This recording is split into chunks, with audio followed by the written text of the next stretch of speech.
Our story begins with our protagonist asking Katarina if she knows that Tillman Castle, which can be seen in front of them, has not fallen to any enemies even once over the span of 200 years. Katarina, however, just asks Simon what he is suddenly talking about and panically tells him that they should get out of there because they are not supposed to be in that place. He assures her that it is all right because no one will come there at that time, yet she reminds him that she needs to finish up her cleaning duties. Still, he tells her that it will really just take a short while. He adds that he really wants to show her the scenery from that place, and it looks especially amazing at that time of day. She sighs and asks him what is so amazing about the land of the nobles, where they couldn't even live.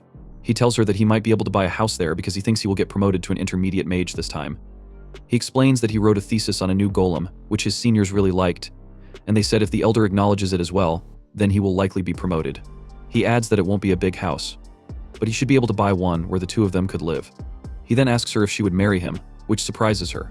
He holds her hand while telling her that she has suffered a lot for his sake all this time, so starting now, he would make her the happiest person in the world. She is speechless upon hearing this for a moment, and tells him that before he says such a thing, he should become an intermediate mage first. She then touches his lips, which makes him shy, and he stutteringly tells her that she is so mean. She laughs hard at his reaction and tells him that she was just kidding and wasn't expecting such a day to come for them too.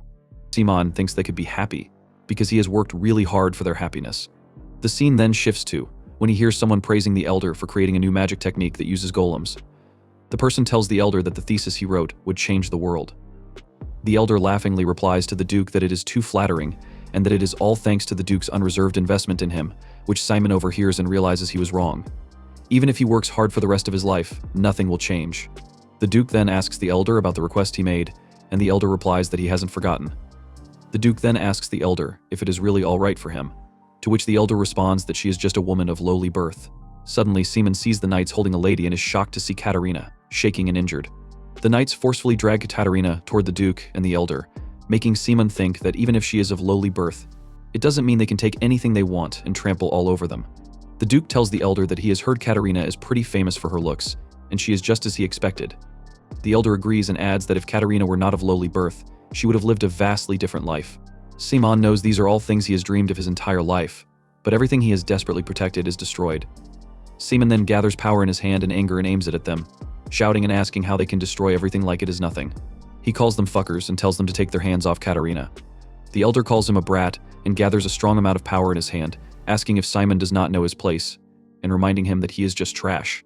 The elder then throws his power at Simon, destroying Simon's glasses and hitting him in the body, throwing him away. Katarina is shocked to see him being flung, and before Simon passes out, he hears Katarina worriedly calling his name. Weeks later, Simon is in a cell staring at a rat. The other rats walk closer to him as he just looks at them, thinking that there is nothing he can do. He grabs one of the rats and looks at the scratches he has made on the wall to count the days, wondering how he has survived. Suddenly, a spear was stabbed behind Simon, and the knights teasingly asked if he was really trying to eat the mouse. They added that even a mage of the magic tower was worth nothing in his current state. The first knight mockingly told him to just tell them everything already, saying that if he helped them summon the golem, they would release him immediately. When he didn't answer, the first knight angrily asked if he was even listening, while the second knight laughed and reminded the first that he had said Simon went completely crazy after that woman died. The first knight asked why Katarina had died, and the second knight replied that she had committed suicide, saying she wanted to protect her fidelity. The second knight added that it was a waste of life as they walked away from Simon's cell. Simon overheard the knights teasingly saying that Katarina was too pretty to have died like that, and that it was a pity. This made Simon furious. He bit his finger until it bled and whispered an apology to Katarina. The knights then noticed the rats roaming around as if they were searching for something. The first knight asked why the rats were acting like that today, remarking that it was as if they were waiting for something. The second knight noticed that something seemed wrong and ordered the first knight to spear one of the rats. The first knight complied, but when the rat was stabbed, it released a magic circle, and the circle absorbed the rat's blood, shocking the knights. Meanwhile, Simon was creating a magic circle using his own blood. He thought to himself that he was too weak. The knights noticed his actions and shouted for him to stop immediately. Ignoring them, he continued casting and mockingly asked if they wanted him to stop. He told them that he was just getting started, then slammed his hand into the magic circle. The rats began to scream in pain, and magic circles appeared in their stomachs. Simon thought bitterly that if he had been just a little stronger, he wouldn't have lost Katarina. Fueled by his anger, he successfully activated the magic circle. The cell Simon was in then exploded, and when the smoke cleared, the knights saw Simon standing there with something huge behind him. The knights confirmed that it was a rat golem, but Simon coldly told them that the expressions on their faces were the same as Katarina's. Simon reflected on how he had tried to find reasons for his survival. The rat golem then slashed the two knights in half with a single swing. Simon and the golem barged out of the prison, and he thought to himself that he was still alive because he needed to take revenge on the cursed world where he and Katarina couldn't live a happy life together. He ordered his golem rats to attack everyone inside the prison, telling Katarina not to worry. He promised her that he wouldn't be weak like before and would obtain any power necessary to change everything. Eventually, Simon arrived at the elder's room. The elder stared at him and his massive rat golem, calling Simon a bastard and asking if he was out of his mind. The elder demanded to know how Simon, someone who served God, could use black magic and work with demons. Simon simply asked, "What about it?" The Duke begged Simon to spare him, offering to make him the master of the land. The Duke pleaded, saying that if Simon spared his life, he would do anything he wanted. Simon aimed his hand at the Duke and incinerated him into ashes, coldly stating that he couldn't bring back the dead. Simon then destroyed the entire magic tower, swearing to Katarina that he would destroy the cursed world. Days later, in another kingdom, the king bestowed a sword upon the hero Lacan and implored him to save the world. The king explained that the world had fallen into the shadows of darkness, with the army of the Demon King, corrupted by evil, trampling God's territory and slaughtering innocent people. The king added that the evil army had already destroyed 2 kingdoms and 1 dukedom, leaving the fate of the world solely in Lacan's hands. The king begged Lacan to kill the Demon King and save the world. Lacan accepted the sword, taking on the responsibility of saving the world. He raised the sword proudly and called upon the brave warriors of the divine Artenia Empire. He proclaimed that the brilliant light of their empire had dimmed, and a humongous shadow was swallowing the Lodasia continent. However, he declared that they would not stand down for their families and for the world. Lacan rallied his warriors, shouting that they would kill the Demon King that day and become the last hope to protect their world. Years earlier, in the Magic Tower, at the library, Katarina asked Simon if he had heard the news. She questioned how it made sense to cut off a child's hands just for stealing some bread. He stammered and told her she was speaking too loudly, asking what would happen if someone heard her.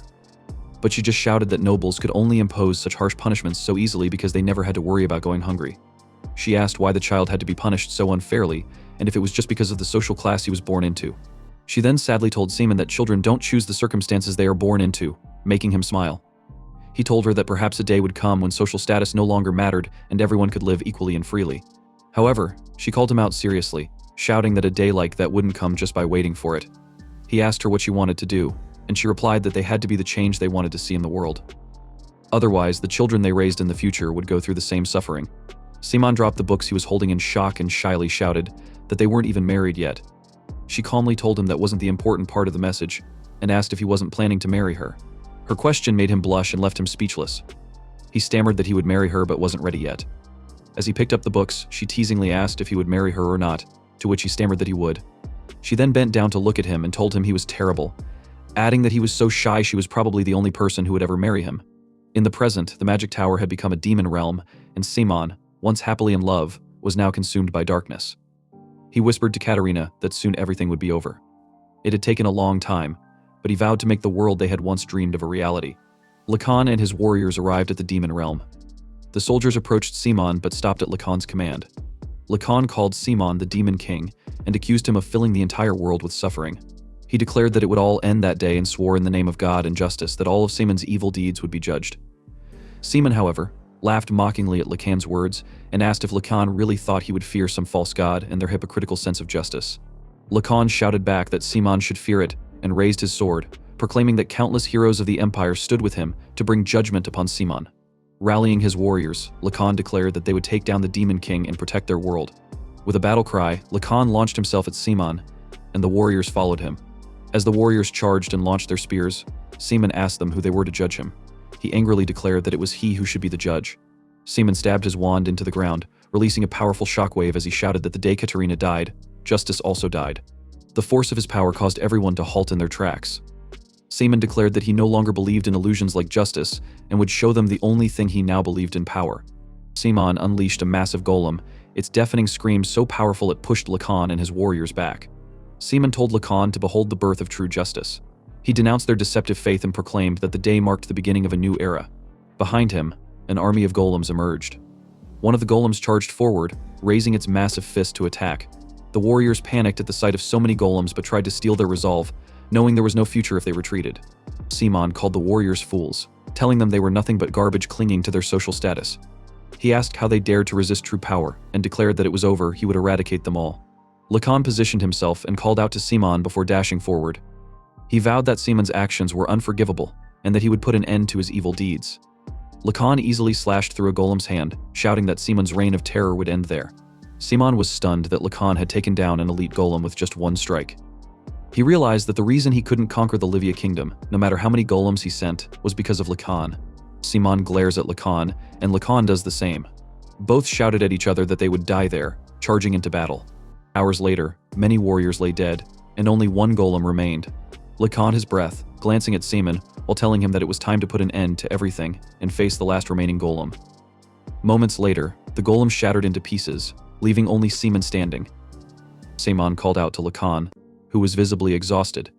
When Lacan prepared to behead him, Seaman stopped him, saying that Lacan didn't understand. Lacan paused in his tracks. Seaman told him that the world was rotten, and if not for him, Seaman could have destroyed everything and started anew. Lacan was shocked when he saw tears running down Seaman's face. Then, Seaman cursed Lacan, vowing that his entire bloodline would live their lives in suffering. Lacan gripped his sword tightly and beheaded Seaman in one swift strike. As Seaman's life faded, memories of Katarina filled his mind. He remembered her asking if he knew that, when he smiled and was with her, healthy and without problems, she was the happiest. In the memory, she reached for his face, kissed him on the lips, and told him she loved him. Suddenly, Seaman woke up. Gasping, he clutched his neck, bewildered. He wondered if it had all been a dream, as his head was still intact. Feeling a slight dizziness, he examined his hands, noticing there were no wounds. He questioned how this was possible. Looking around the unfamiliar room, he realized it was unlike any place he had seen before. He wondered if he was in a foreign country, and how he was still alive, knowing that even black magic couldn't bring someone back to life. If it were possible, he thought, he would have already done it. Confused, his gaze settled on a portrait in the room. His heart raced as he recognized it. It was a portrait of Lacan. Suddenly the door to the room opened, and a butler stepped in. The butler addressed him as young lord and froze in shock upon seeing Seaman awake. Rushing forward, the butler embraced him and exclaimed in relief, saying that after 2 weeks without waking, they had feared they had lost the last Lacan. Seaman stared at the butler, confused, and asked what he meant by young lord and who he was. The butler's face turned pale, and he anxiously asked Seaman if he didn't recognize him. Kneeling in despair, the butler shouted that the accident must have damaged Seaman's memories. He blamed himself, tearfully declaring that it was his failure to provide proper care. The butler stood up, trying to calm himself. He told Seaman that his memory loss might only be temporary, and that perhaps things would come back to him as he explained. With trembling sincerity, the butler revealed the truth. He explained that Seaman was soon to become the lord of that place, the successor to the Lacan Viscountcy of the Baroque Empire, and a descendant of the great hero Lacan Luc de Lacan. Seaman was stunned into silence. He sat down on the bed in shock, unable to believe that Lacan had died 500 years ago, and that he himself had been reincarnated as Lacan's descendant 500 years into the future. For a moment, he was speechless, then abruptly ran away, shocking the butler. The butler shouted that he shouldn't be moving around so much in his condition, but he didn't listen. He rushed to the balcony door, his mind racing with disbelief, wondering if they truly expected him to believe such a story, and if they took him for a fool. None of it made sense. He grabbed the door handle and flung it open, shouting in frustration that it simply didn't make sense. But he froze in shock when he saw a massive suit of armor standing before him. Staring at it, he wondered what it was. Deep down, he realized that if it existed, it confirmed that everything the butler had said was true. He studied the machine, noting that it was far more advanced than the golem magic he knew. A weapon of such sophistication one he had only imagined stood right in front of him. The butler called out to him in concern, but he ignored him and instead asked for his name. The butler introduced himself as Hans, his personal servant. Seaman then asked Hans what the machine was, and Hans explained that it was called a gigant, a bipedal humanoid weapon. Seaman asked if it was created using golem magic, and Hans replied that he was partly correct. A gigant, Hans explained, was made through a combination of scientific hextech and magic. Due to technological advancements, unlike golems, which were controlled remotely, gigants were piloted directly by individuals inside them. Seaman asked Hans to confirm that people actually went inside the machines, and Hans simply nodded. Seaman realized how much advanced technology must have gone into creating such weapons. If Hans was telling the truth, gigants were incredible, capable of ensuring safety from external threats and reacting far more quickly than remotely controlled golems. He also noted that gigants addressed all the problems he had faced with golems in his time. Walking around the room, Seaman appeared lost in thought, confusing hands. Eventually, he returned indoors and stopped abruptly. If such technology existed, it could only mean one thing: 500 years had indeed passed. He stared at his hands, bitterly wondering why he had been reborn as a descendant of his sworn enemy. A moment later, Hans shouted his name in alarm. Simon was drinking alcohol. Hans rushed toward him, worriedly urging him to calm down and take care of himself. Simon looked at Hans with a cold expression and asked if it was true that he was a descendant of Lacan. Hans confirmed it. Simon then asked why, if he was supposedly a descendant of the great hero, he felt such pain. Doubling over in agony, he clutched the table and cursed, demanding to know what was happening. Hans, deeply worried, admitted that he had tried to warn Simon and explained that it was the curse. Simon froze and asked Hans what he meant by a curse. Hans sighed, realizing that Simon truly had no memory of it. Hans began to recount the story of Lacan's battle against the Demon Lord, but Simon impatiently told him to skip to the point. Hans explained that, although Lacan had been praised for saving the world, he had died young due to the Demon Lord's curse. Simon's mind reeled. Could it really be true? He suddenly remembered the moment he had cursed Lacan, saying that his entire bloodline should suffer for eternity. He slapped his forehead in frustration, realizing it was something he had said in anger because he was furious at the time. 500 years ago, the world had faced a catastrophic threat: the Demon Lord. The Demon Lord's dark magic could summon golems far stronger than any army. Countless soldiers were wiped out with a flick of his hand. The world had seemed doomed, but thanks to the righteous warrior Lacan, peace was restored. However, before the Demon Lord was defeated, he cast a curse upon Lacan and his descendants, ensuring they would all die painful deaths at a young age. Simon closed the book he was reading, anger boiling inside him. He muttered that they had spun the story however they wanted. He knew he hadn't even cast a proper curse in the first place. Did people really believe a curse could last for 500 years? He sighed, deciding not to dwell on it. It was his fault for losing. Simon let out a bitter sigh, wondering why he had been reborn as his enemy's descendant.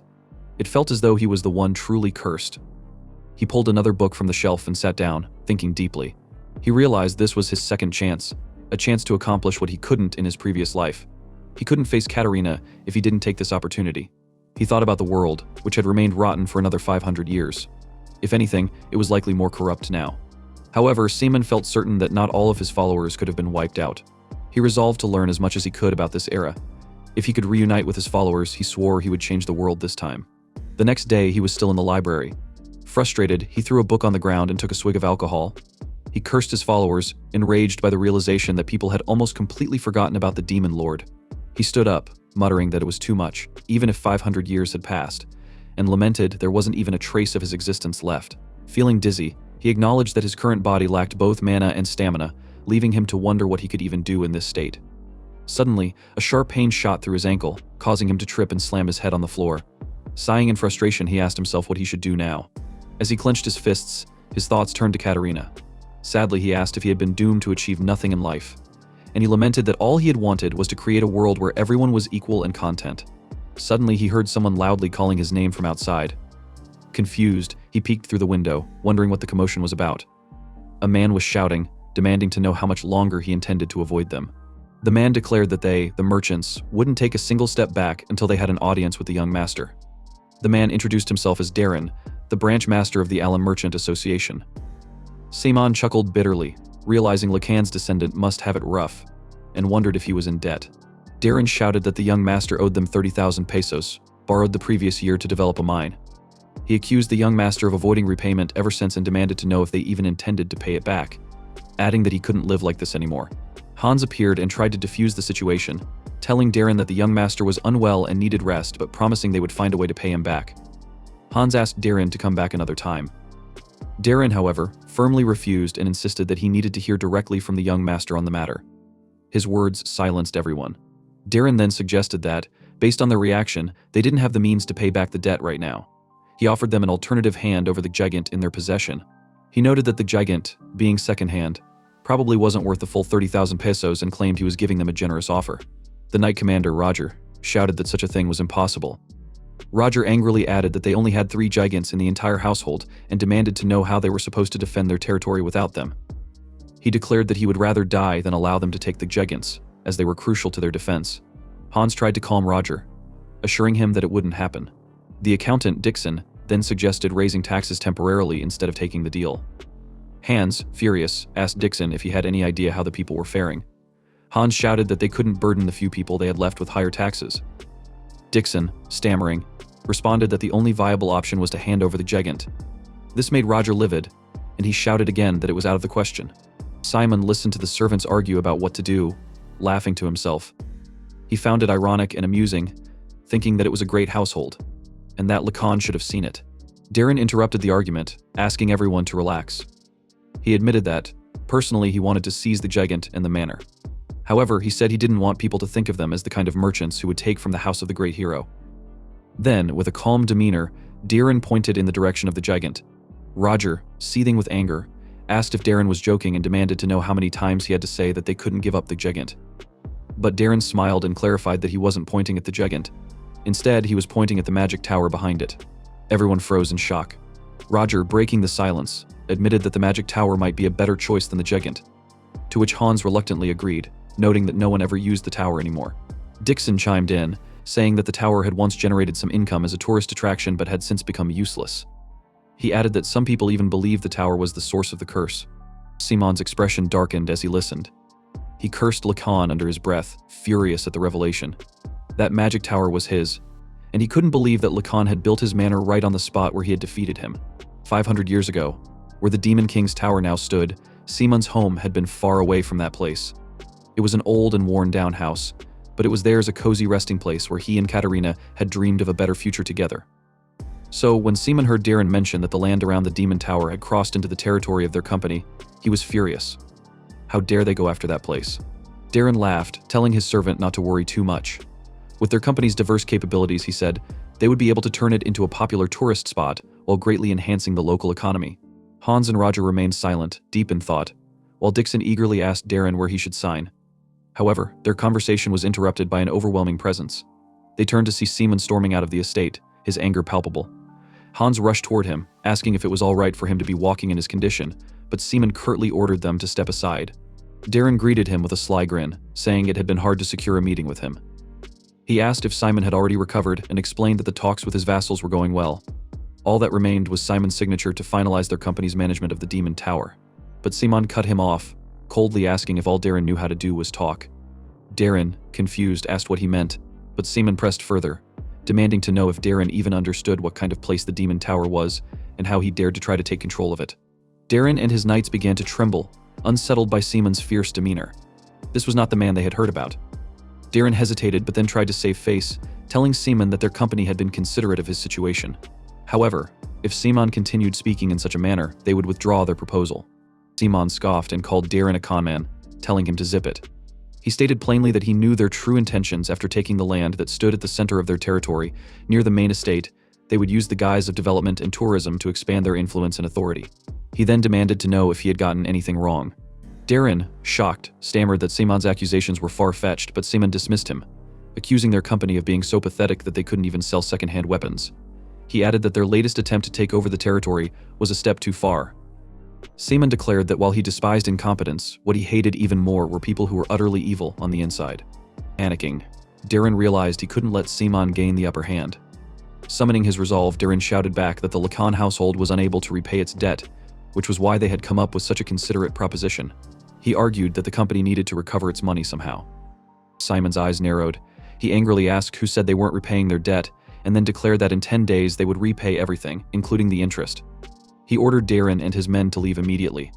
Releasing a powerful aura, he left them stunned and paralyzed with fear. Darren hiccuped in panic, hastily retreating with his knights.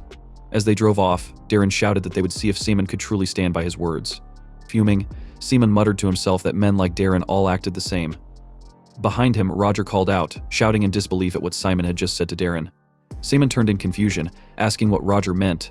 To his surprise, all of his vassals placed their hands on their chests as a sign of their pledge and shouted that they were deeply touched by his words.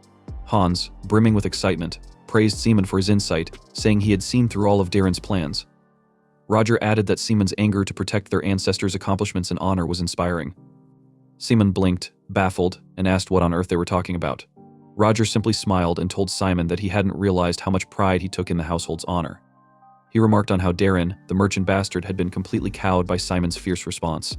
Roger concluded that, in that moment, he saw the image of their ancestor, the great hero Lacan, in Simon. He was furious, thinking that those incompetent fools were trying to turn him into the Demon King again. But he took a deep breath, calming himself when Hans approached and asked how he intended to repay the debt. He countered by asking Hans how much 30,000 pesos was worth. Hans replied that it could buy 10,000 sacks of wheat, or a single unit of the new warrior-class gigant. Hans added that they didn't have enough collateral to borrow money from a bank or other merchants and asked if he had any other solutions. Simon dismissed Hans's suggestions as unhelpful and told him to step aside, declaring that he would repay the debt in his own way. He instructed Hans to stay put and watch as he made his way back to the mansion. A short while later, he began inspecting the household's assets, facilities, and food supplies, only to find them completely depleted. Frustrated, he threw the paperwork to the floor and angrily asked Hans if this wasn't the household that had killed the Demon King. Why was there nothing left? Had someone stolen it all? Hans, visibly shaken, assured him that nothing had been stolen and begged him not to say such things. Hans explained that he would understand if he looked at the genealogy. Simon dismissed the idea, asking if Hans seriously thought he would look at something like that. Hans continued, explaining that after hero Lacan killed the Demon King, he was bestowed the title of Marquis, along with a large southern territory in the Livia Kingdom. Simon responded, so what? Hans went on to explain that Duke Baroque later incited a rebellion against the kingdom, and Lacan, unable to stand the injustice, fought against him. However, under the Demon King's curse, Lacan suffered a crushing defeat. After the rebellion, Lacan's title was revoked, and he was exiled to the borders of the kingdom, where he eventually passed away due to the rapid deterioration of his health. Simon realized that Lacan hadn't chosen to establish his estate there intentionally.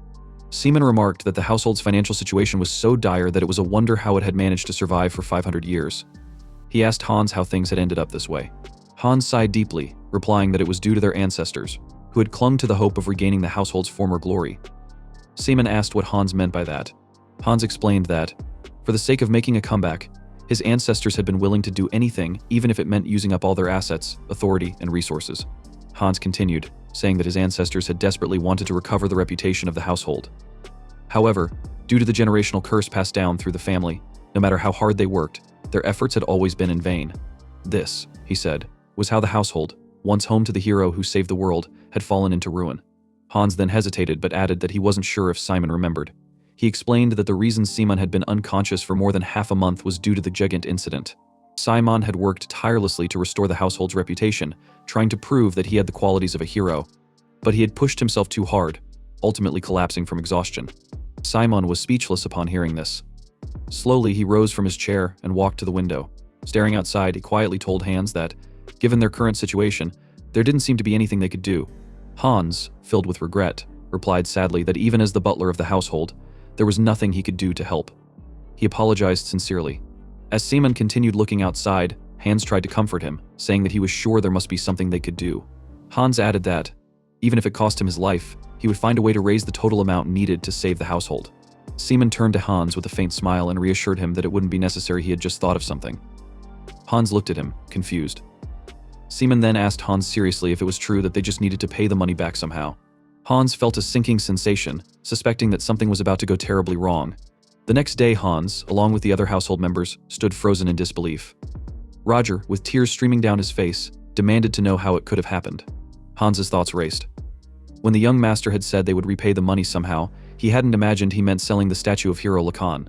No one could believe it. The statue, the very pillar of their household, was gone. Cries of despair filled the air as everyone shouted that this must be a bad dream. Hans knew that Lacan's statue had still been there until yesterday and wondered where it could have gone. He looked around but quickly dismissed the thought, realizing that finding Simon was more important. One of the knights approached Hans in a panic, shouting that there was a problem.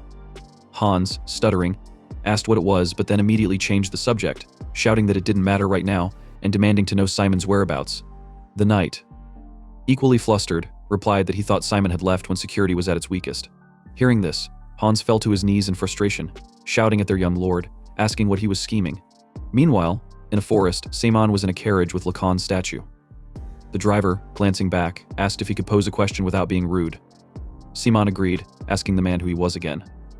The driver laughed awkwardly, asking if Simon had already forgotten. He then introduced himself as Philip, explaining that he served as Simon's guard knight. Philip hesitated but eventually asked if Simon truly intended to sell the statue. Simon replied affirmatively, adding that the statue should fetch quite a bit if melted down. Philip, horrified, reminded him that the statue carried 500 years of history. Simon raised his foot threateningly, causing Philip to recoil in fear. He then asked Philip if those 5 centuries of history had ever fed him. Philip protested, saying that selling the statue wouldn't be enough to repay their debts. Simon assured Philip that the statue was only a small part of his plan. Relieved that there was a plan, Philip said he was sure everyone would understand, as long as the debts were repaid. Philip then asked about the plan, and Simon seriously replied that he intended to use the money from selling the statue to gamble and win the 30,000 pesos. Philip was shocked and abruptly stopped the carriage. Shouting, Philip asked what would happen if Simon lost all the money instead. Seaman dismissively asked why Philip had come with him if he was only going to lecture him. Philip reminded him that it was Seaman who had dragged him out at dawn, and if he had known about this plan, he wouldn't have come. Philip nervously suggested turning back now and begging for forgiveness, saying they could come up with a new plan. Seaman scoffed, calling Philip an idiot, and pointed out that if they returned, he would have to explain why he had taken their great predecessor's statue. He added that if he confessed it was because he needed money for gambling, the household would never forgive him. He was certain he'd be permanently expelled if he went back now. Philip was stunned, but Seaman continued, speculating that they might not be able to expel him since he was still Seaman. Instead, he guessed Philip would be the one punished and cast out, which made Philip shake in fear. He laughingly told Philip to choose wisely, asking him to think about what was better for him. He asked Philip if he wanted to become a penniless vagrant or a hero who would bring honor to the household. He ordered Philip to decide. Philip, stuttering, replied that they would keep going as planned. Seaman laughed, praised Philip, and told him they should just go for it. Philip cursed under his breath, remembering that he'd heard rumors about Seaman's personality changing after waking up from his coma. But now, he thought Seaman was practically the devil himself. Later, they arrived at the dock, where the captain shouted that they only had 5 minutes until departure. Philip hesitated, asking if they were really getting on. Seaman retorted by asking if they should just turn back instead. Stammering, Philip replied that they should board the boat. Once they were both on, the captain rang the bell, signaling the boat's departure, and it began its journey to another city. That night, they arrived at the harbor city of Lamer. There, they sold the historical statue of hero Lacan. Philip handled the money from the sale but asked the buyer if that was really all he was paying for such an important statue. He emphasized that it was the statue of the hero who saved the world. The buyer replied that he would go out of business if he paid more. Simon called Philip, ordering him to guide the way. As they walked away, Philip muttered that they could have gotten more for the statue, but Simon dismissed his complaint, saying it was good enough. He then commented that Lamer had certainly changed, prompting Philip to ask if he had been there before. Seaman replied that he had, though only briefly, and it wasn't like this back then. He explained that years ago it was nearly impossible to reach Lamer because of a kraken, making it little more than a deserted island. Reflecting, he realized it really had been 500 years and remarked that coming to Lamer was a good idea. Philip, now excited, thanked him and added that he didn't know how long it had been since Seaman last visited. But Lamer was now very different. He explained that the city was now the second largest in the southern region of the empire, constantly changing due to its growth. He reiterated that it used to be an island no one could reach easily because of the kraken and other sea monsters. However, with advancements in magical engineering and weaponry, the area had become far more populated. Philip then mentioned that, naturally, the gambling scene in Lamer was enormous and nervously asked if Simon was confident about gambling. Seaman replied that if he wasn't confident, he wouldn't have come. Moments later, they arrived at a massive gambling hall. Seaman told Philip they should head inside, but Philip shouted for him to wait, saying he needed to take a few deep breaths first. Seaman asked what Philip was so afraid of. Philip, still nervous, asked how Simon could stay so calm and if he even knew how to win at the games. Seaman confidently replied that he had an idea and assured Philip that when it came to gambling, attitude was everything. Minutes later, Seaman was seated at a card table. His opponent smirked and remarked that things weren't looking good for him, laughing as he announced yet another win. The opponent asked if Seaman wanted to continue, leaving him sweating profusely and speechless with worry. His opponent laughed and remarked that luck was smiling on him today. Seaman replied that it was fine since ability was also a part of luck, which made his opponent laugh harder. The opponent told him he was certainly generous and added that it was an honor to play a game with such a cool Simon. However, noticing he had no coins left, the opponent suggested ending the game. Seaman confidently replied that they could keep going and ordered Philip to exchange all their remaining money for more coins. Philip protested, shouting that they couldn't risk it because if they lost, it would be over. Seaman snapped at Philip not to talk back and to bring the coins. The opponent observed this exchange, thinking that Seaman was agitated and that his own luck was unbeatable today. Simon placed all his coins on the table and declared that he would wager his entire fortune, going all in. Philip, watching nervously, thought the family was doomed. The opponent asked if he was serious, admitting that the stakes made him nervous since this was his first time playing such a big game. Still, he said he'd be fine with it. Seaman calmly replied that being anxious wouldn't change the results. The opponent signaled to the lady behind him and praised Seaman for his impressive composure before asking if they should reveal their cards. He confidently revealed his triple eights and shouted excitedly that the goddess of luck was on his side. As he reached to collect the coins, Seaman stopped him, reminding him that they hadn't checked his cards yet. Seaman then laid down an ace, king, and queen, revealing a royal flush. He told the opponent that, surprisingly enough, he had these cards. The opponent was stunned and shouted that it made no sense. Seaman smirked and said, "Aren't those sudden reversals the joy of gambling?" He reached out to shake the opponent's hand, calling it an enjoyable match. Philip cried in relief, shouting that he always believed in Simon. Suddenly, The opponent slammed his fist on the table in anger. He accused Simon of cheating, claiming there was no way he got those cards without tricks. Simon calmly asked if he meant having people behind him to relay his cards. The opponent froze in shock, wondering how Simon knew. Simon continued, pointing out that all the nearby spectators were the opponent's subordinates secretly passing cards. He explained that he'd noticed their scheme early on and had marked the cards with mana.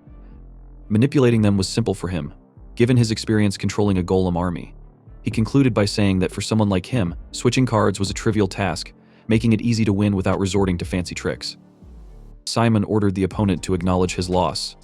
However, the opponent declared that the business was over and signaled his men to teach Simon some etiquette. The opponent's men drew their weapons, and Simon sighed in frustration, muttering about how people hadn't changed in 500 years. Gathering his magic power in his hand, he challenged them to attack. As the men rushed him, Philip shouted for Simon to duck and swiftly slash the attackers. Philip then asked how they dared draw their swords against the sole heir of the Lacan family, warning them that it meant they were prepared to risk their lives. The opponent, now terrified, admitted his guilt and begged for mercy. Philip, enraged, shouted at him to shut up and demanded to know how he dared harm Simon. Simon watched in amazement as Philip effortlessly defeated the attackers and thought to himself that Philip wasn't bad after all. Later, Philip carried a huge bag of money and remarked on how heavy it was, estimating that it was definitely more than 10,000 pesos. Simon agreed, glancing back at Philip and thinking that although he'd once seen Philip as just a porter, he was far more talented than expected. Reflecting, he thought the day's earnings weren't bad but acknowledged that causing chaos at the gambling house would make it harder to visit others. He asked Philip if there were other ways to make money besides gambling houses. Philip thought for a moment and suggested the Gigant Arena. Curious, Simon asked what it was. Philip explained that, much like the human combat arenas of the past, Gigant arenas featured matches between giants. Depending on the match, the dividend rate could vary, but it was possible to earn 30,000 pesos or more.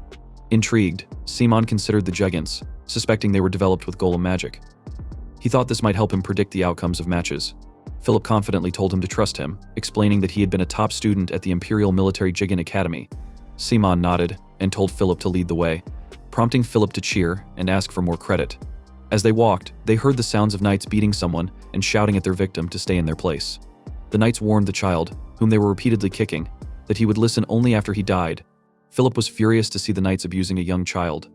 He clenched his teeth in anger, thinking about how some things had decayed and rotted even more over the 500 years that had passed. Just as he was about to shout at the knights to stop, a voice interrupted him. A woman commanded the knights to stop immediately.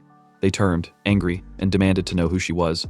The woman stepped forward and asked if they weren't the royal guards, supposed to protect the subjects. She chastised them for wielding violence against a child, asking if only nobles were considered subjects.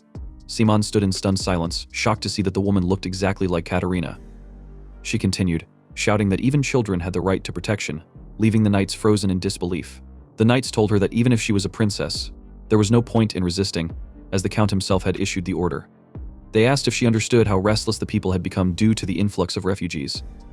She responded by asking them if they truly believed that locking people up like cattle in an environment unfit for living was the right thing to do, which shocked them even more. She stepped forward and addressed the knights, declaring that these were innocent children who had lost their nation and families. If there was guilt to be assigned, she said, she should be the first to bear it. Raising her voice, she proclaimed that before she was the princess of the Volga kingdom, she was one of the refugees seeking exile.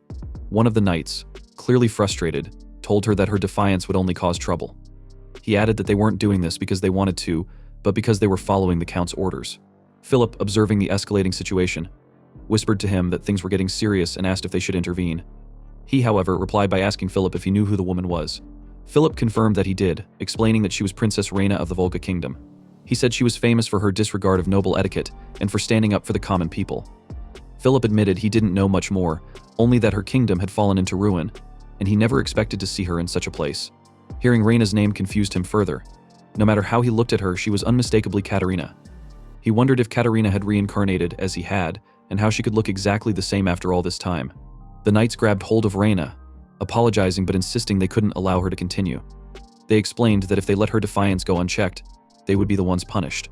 One knight began pulling her away while another restrained the child. Reina shouted at them, demanding to know what they were doing. The knights yelled back for her to stop interfering. Her cries of pain pierced the air, and he snapped, launching his fist at the knight and shouting for him to get his filthy hands off her. He punched the knight repeatedly, consumed by rage, thinking that even after all this time, no matter how the world changed, filth like this would never disappear. Reina grabbed his arm, pleading with him to stop and telling him there was no need to go so far. He halted, realizing what he was doing.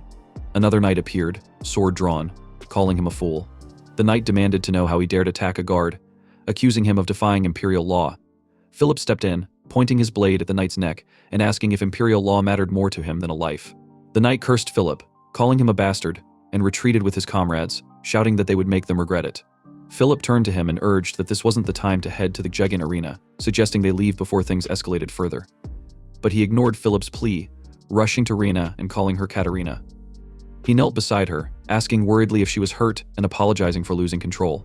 Reina, trembling in fear, apologized to him instead. With wide, confused eyes, she asked him who he was. Her words left him stunned, frozen in disbelief. He stammered, asking her what she meant by who he was. However, she fearfully shouted at him not to come any closer. He tried to explain that he might look different and that she might not recognize him, but he could tell her everything. She interrupted him, saying it wouldn't be necessary, and asked what difference there was between him and the guards who had been abusing the children. He attempted to respond, but she cut him off again, telling him that he seemed to be mistaking her for someone else. She insisted that her name was not Katarina but Reina. Philip quickly rushed over, trying to de-escalate the situation. He apologized to Reina, explaining that it seemed Simon had made a mistake. He assured her that they were not suspicious people and began to clarify their situation. Meanwhile, Simon looked down at his hand, feeling a pang of sadness. He remembered enduring countless hours of solitude, holding on to the knowledge that she would never come back. He now felt as if he had fallen apart simply because this woman resembled her. Suddenly, someone called out to Reina.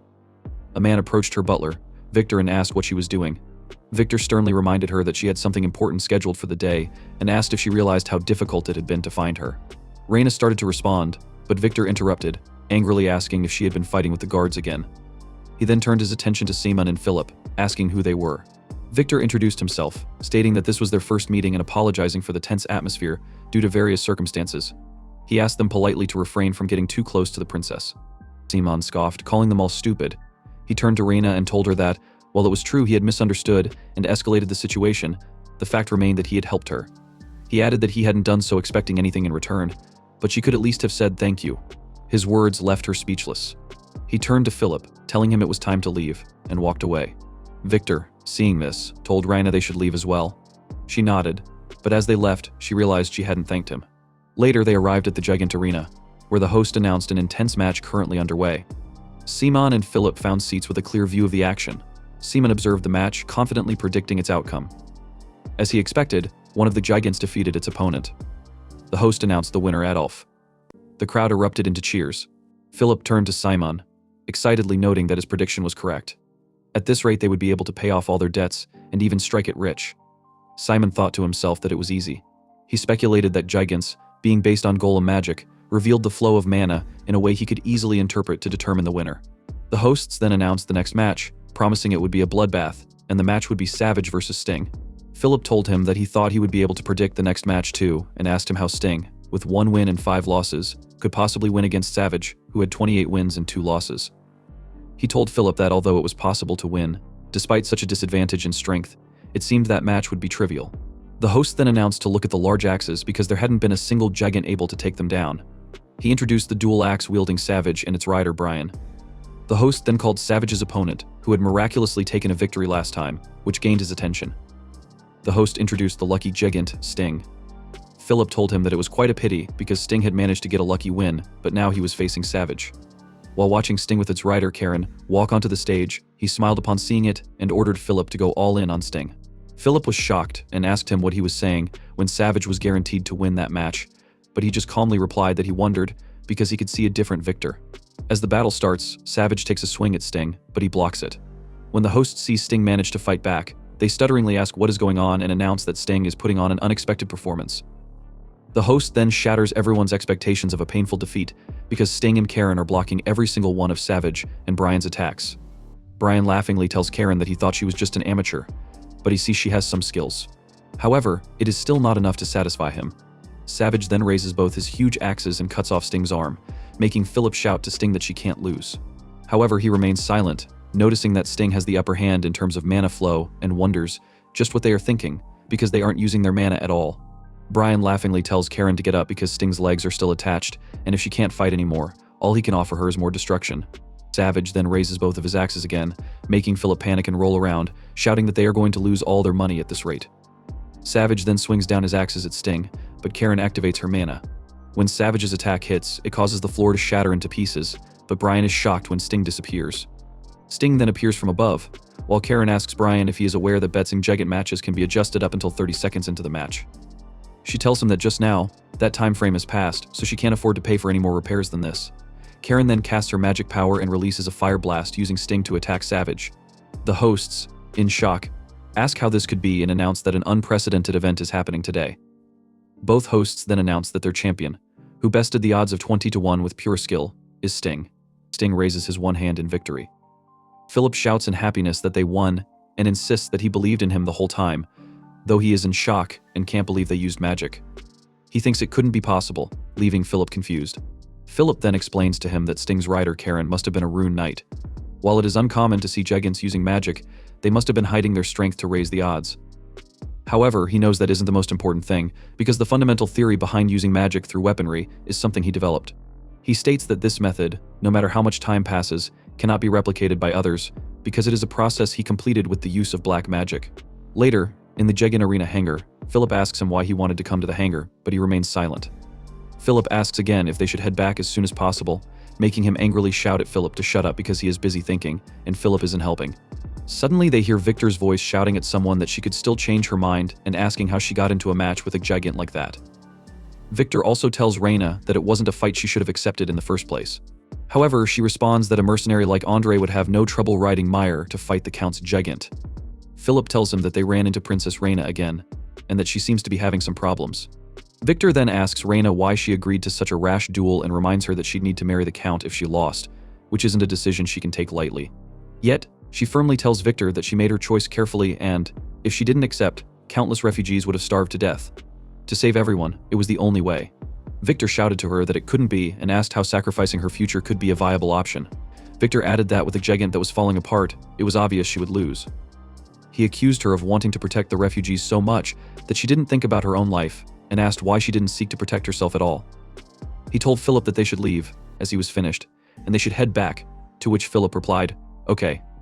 He then walked back toward the exit of the hangar, telling himself that Reyna was not Katarina, and he didn't need to get involved. However, he overheard Victor telling Reyna that she was just selling herself off, and that the Count was a man who stopped at nothing to get what he wanted. The mechanic then reminded Reyna that the Count had threatened the refugees many times before, and that without her, the refugees would truly be helpless. The mechanic added that if she wasn't completely changing the mana stone, the Gigant wouldn't even be operable, but even if it was, the difference in specs compared to Count Monarch's Gigant would be too large to put up a proper fight, so she should listen to her butler. She replied that she was well aware of this, but she couldn't give up because if she lost without even trying, she wondered who else would stand up for the weak and cry in pain. At that moment, he approached them and asked if he could take a look. Reyna looked back in surprise, but he simply told them that he thought the mana stone and the Gigant could still be used. Victor immediately stepped in front of Reyna protectively and shouted for her to stand back. Victor then accused him, saying it was too convenient to be a coincidence, and suggested they could be assassins sent by Count Monarch. He angrily told Victor that he had been getting on his nerves, but Philip laughed and told Victor to put away the sword. He introduced him as Luke D. Lacan, the 15th descendant of the Lacan family and the current lord. However, Victor asked how they could trust his words. Reyna then ordered Victor to stand down and walked closer to them, which made Victor visibly worried. She apologized for their previous meeting and admitted she was embarrassed to admit it, but they had no other way. She added that if it was all right, she'd like to ask another favor of him and begged him for help, to which he simply agreed. He then took out a dagger and told her it was to ensure he wouldn't make a mistake this time. He walked toward the open Gigant and told them he would make sure to show off his skills. The mechanic sighed and called out to Reyna, telling her that Gigant repairs couldn't be done by just anyone. One of the other mechanics added that there was a reason Gigant specialists were called Iron Mages. They then asked if Simon might damage the Gigant further, and muttered that nobles with their massive egos always thought they knew everything. Philip grabbed the two mechanics and asked if they wanted to place a bet with him. Philip then angrily wagered 10,000 pesos that his seamen could easily fix the Gigant that they had failed to repair. One of the mechanics angrily asked why they would take an offer like that, but Philip teasingly replied that they didn't need to take it if they were scared. The mechanic, angered, asked what he meant by that and shouted for him to double the stakes because he was in. Reyna then asked Philip if she could ask him a question, to which Philip immediately replied, yes. She then pointed at Simon and asked if a tool like a dagger was typically used to fix Gigants. Philip was equally confused, but then Simon slashed his palm with the dagger, stunning Philip in shock. Philip worriedly called out to him, but Simon sighed and shouted for Philip to shut up and just keep watching. Philip asked what he was planning. Simon then placed his bleeding hand on the machine and began to draw a magic circle on it with his blood. After completing the magic circle, he cast a spell, causing the mana stone to glow. When he saw it, he immediately ordered it to rise. The gigant released a powerful surge of energy in response. 500 years ago, in front of the magic tower, Simon was walking around and saw the destroyed golems scattered around him. He stopped in front of the remaining golem and asked if they had truly fallen to such a state. He then released his dark magic, declaring that they were immortal beings, those who lead their enemies to hell, and ordered them to answer his summons once more. The destroyed golems lying on the ground stood up in response and began to restore themselves, thanks to his dark magic.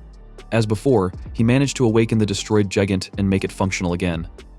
Philip proudly shouted that it was as he expected, and that he had always believed in him. Meanwhile, the two mechanics were on the floor in disbelief. Reyna was in shock, witnessing that he had truly done it, and Victor wondered how Meyer was moving once again. Reyna couldn't believe Luke was able to revive a dead magic crystal, as she had never heard of such magic in her life. She realized that the entire continent or even the world would be amazed at such a historic event. Philip happily told him that there was nothing he couldn't do and said he'd believe him even if he claimed he could make a golem out of rocks. One of the mechanics shouted that it was impossible and accused him of using some kind of trick. They also questioned if drawing a magic circle with blood and activating it didn't clearly sound like black magic. Philip, visibly angered, asked them if they dared to accuse the sole heir of the Lacan family of using black magic. However, the mechanic retorted that, no matter how they looked at it, it was black magic. Luke intervened, explaining that the truth was, it was a top-secret technique passed down by the Lacan family, kept hidden for nearly 500 years. The mechanic still found his explanation hard to believe and asked what kind of swordsman family would have a secret magic technique. At that moment, Reyna interjected, saying that it didn't matter. Even if it was black magic, Luke had saved countless lives. She thanked him sincerely and apologized for her misunderstanding during their earlier meeting. Luke replied that it was fine, and that her misunderstanding was no surprise. He was then caught off guard when she held his hand and wiped away the blood. Reyna told him that he was hurt because of her and insisted that he allow her to treat him, at least as a small repayment. He calmly responded that if it would put her at ease, she should be his guest. Suddenly, someone rushed to them in a panic, shouting that there was a huge problem. Victor demanded to know what had happened to make him scream his head off. The man stuttered as he shouted that Andre was gone. He wasn't in the waiting room, and they had searched all over the lodging but couldn't find him. Reyna was horrified by the news. Meanwhile, at Count Monarch's estate, someone reported that they had succeeded in winning over Andre, leaving Princess Reyna without any rider she could use. However, the informant hesitantly added that it seemed they had somehow succeeded in repairing their gigant. The Count, surprised, asked if he hadn't been told that their gigant couldn't be activated. The man confirmed that this had indeed been the case but explained that it had recently been activated. The Count slapped the man, making him stumble back and apologize profusely. The Count coldly told him that he hated apologies the most because they signified mistakes. The man begged fearfully for another chance, swearing that he would ensure the Count's wishes were fulfilled. However, Count Monarch sneered and ordered the man to scram, shouting that he was fired. Angrily, Monarch muttered that he had lost his appetite and asked his servants if there were any other variables. One of his servants stammered a response, assuring him that there were none. Monarch declared that there couldn't be even a sliver of probability left unaccounted for until Princess Reyna was completely his. Soon, he vowed, everyone would know exactly what kind of man the Master of Monarch truly was. Later, in the arena, the host announced the fight between Princess Reyna's Myra and Achilles. They told the audience there was an overwhelming difference between the two. The host then called out Count Monarch's opus magnum, Achilles, and proclaimed it to be the champion of the Lamer fiefdom, boasting 78 victories, and not a single loss. They urged the audience to see what Meyer had prepared against the ever-victorious champion. However, Meyer was nowhere to be seen in the arena, prompting the host to ask if they had abandoned the match. The audience began shouting, accusing Meyer of running away in fear and demanding their money back. Monarch, observing the crowd's reaction, laughed and wondered if Reyna's side had given up, because they didn't have a rider. He sneered at Reyna, telling her that this was why she should have quietly accepted his marriage proposal. Now, he would show her the consequences of bruising his pride. Meanwhile, in the hangar, Reyna asked her servant if he truly meant that Andre was gone. The servant confirmed that Andre was nowhere to be found and suggested that Monarch had tricked them. Victor shouted at the servant, insisting that Andre was a loyal vassal, and demanded to know if he was implying that Andre had betrayed them. The servant stammered and explained that witnesses had seen Andre entering the Count's camp. Victor cursed, realizing that even without stealing Andre away, Monarch already had a significant strength advantage between their gigants. He couldn't believe Monarch had stooped so low, crushing them with underhanded tactics instead of pure power. Reyna stood speechless, trembling in fear. He turned to Reyna and asked if it was true that she would be forced to marry Monarch if she couldn't participate. He assured her that if she allowed it, he could help her resolve the situation. Reyna stammered as she asked how he intended to do that. Philip interjected, trying to express that while he didn't doubt him, he hadn't forgotten the accident that occurred the last time he attempted to operate a gigant. He calmly told Philip not to worry, saying that operating a gigant was just a piece of cake. Minutes later, the audience and the host were stunned when Meyer entered the arena. The host excitedly announced that Meyer had not given up after all and had arrived just in time to face the ever-victorious Achilles. The crowd roared with excitement. Monarch, shaking with anger, demanded to know why Meyer was on the stage. He questioned his servant, asking if he hadn't assured him that there were no riders left on Reyna's side. The servant stammered, insisting that he had been certain. Monarch began to suspect that Reyna had hired a mercenary and couldn't believe it. He fumed, convinced that whoever was riding Meyer didn't understand the significance of this match. He couldn't fathom how anyone would dare to side with the princess in his territory. Reyna and Victor arrived at the stage, and she anxiously asked Victor about the situation. Victor reassured her that they weren't late, and that, fortunately, they had made it in time. She expressed relief but hesitated, voicing her concern that it might not be all right. She pointed out that, at a glance, the difference between the gigant's performance was stark, and the opposing rider was Lamer Fiefdom's champion. Luke appeared behind her and assured her that it would be fine. He explained that, although he usually seemed simple-minded, the man on their side was highly skilled. Meanwhile, Philip sat inside Meyer, silently questioning why his young master Luke was putting him in such a position. The audience was shocked to see the destroyed gigant and wondered if they truly intended to fight. One of the spectators laughed and shouted that they couldn't believe it, saying that Meyer should have just run. Another audience member teased, asking if they were seriously calling a piece of junk like that a gigant and whether it could even move. Achilles addressed Meyer, applauding the fact that it hadn't run away, but warned that Meyer must understand the stakes of the match. Achilles declared that he had no intention of going easy on him. Philip, piloting Meyer, replied that Achilles would never know its true strength until he saw it in action. Achilles strikes a destructive blow in Meyer's direction, shouting that they should put Philip's confidence to the test. Philip managed to dodge the attack, noting that Achilles' power truly matched his massive size. Seizing an opportunity, Philip jumped behind Achilles and taunted him, saying that being big and strong didn't necessarily make him a good fighter. Achilles immediately turned and swings his mace at Meyer, shocking Philip with its speed.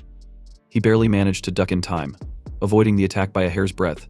Achilles remarked that Philip had dodged the attack, but declared that his confidence was clearly baseless.